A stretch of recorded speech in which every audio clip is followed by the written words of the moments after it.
या कवितेचं नाव आहे बरं का ग आई. संजीवनी मराठे ह्या माझ्या वडिलांची सख्खी आत्या, त्यामुळे अगदी लहानपणापासून बऱ्याच वेळा मला त्यांचा सहवास लाभलाय आणि ही कविता सुद्धा मी प्रत्यक्ष त्यांच्या तोंडून त्यांनी म्हटलेली ऐकलेली आहे. त्यामुळे ती कविता म्हणताना मला त्यांची खूप आठवण येते.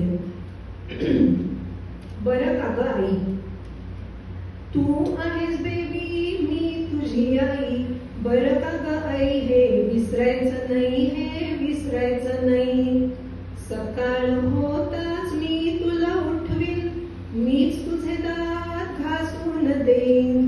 दुधाचा पेला पाहून रडायचं नाही. बरं का ग आई हे विसरायचं नाही, हे विसरायचं नाही.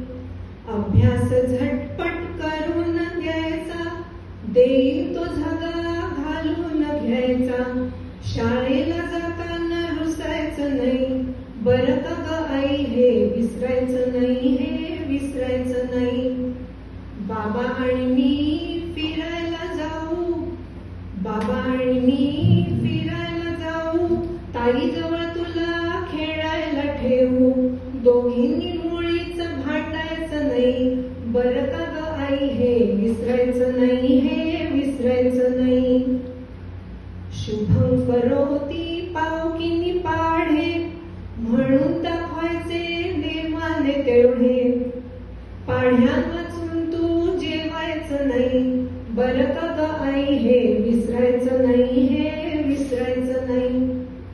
असं सगळं जरी असलं तरी झोपताना मात्र तू आई व्हायचं, झोपताना मात्र तू आई व्हायचं.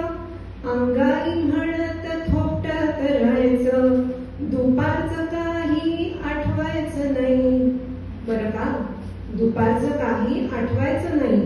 बरं का ग आई हे विसरायचं नाही, हे विसरायचं नाही.